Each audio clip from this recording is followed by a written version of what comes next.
sister, had already flown away the day before. He had been afraid to fly with them. Somehow, when he had taken a little run forward to the edge of the ledge, and attempted to flap his wings, he became afraid. The great expanse of sea stretched down below. He felt certain that his wings would never support him, so he bent his head and ran away back to the little hole under the ledge, where he slept. His father and mother had come around, calling to him shrilly, threatening him that they would let him starve on his ledge unless he flew away. But he could not move. For 24 hours, he was alone on the ledge, hungry. The day before, he had watched his parents flying about with his brothers and sister, perfecting them in the art of flight, teaching them how to glide the waves, and how to dive for fish. In fact, he had watched his older brother catch his first fish, and eat it, standing on a rock, while his parents circled around, making a proud cackle. And all the morning, the whole family had walked about on the big plateau on the opposite, taunting him with his cowardice. Taunting, insulting. The sun was now rising. He felt the heat, because he had not eaten since the previous nightfall.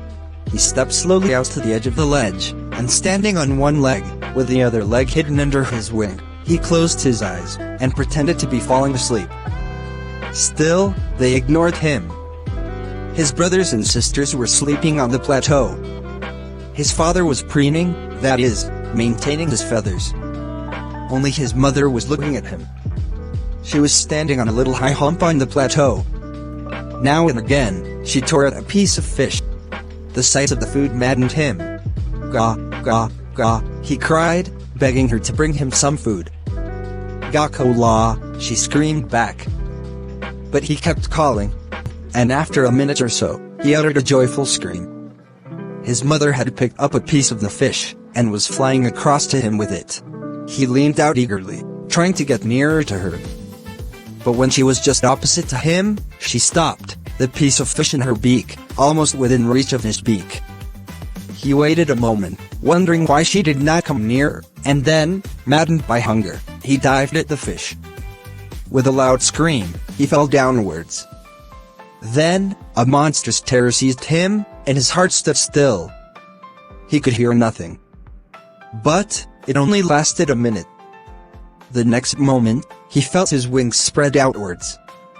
He was no longer afraid. He just felt a bit dizzy. Then he flapped his wings once, and he flew upwards. "Gah, gah, gah, gah, gah, gah, gah-cola." His mother dived past him, her wings making a loud noise. He answered her with another scream. Then, his father flew over him, screaming. He saw his two brothers and his sister, flying around him.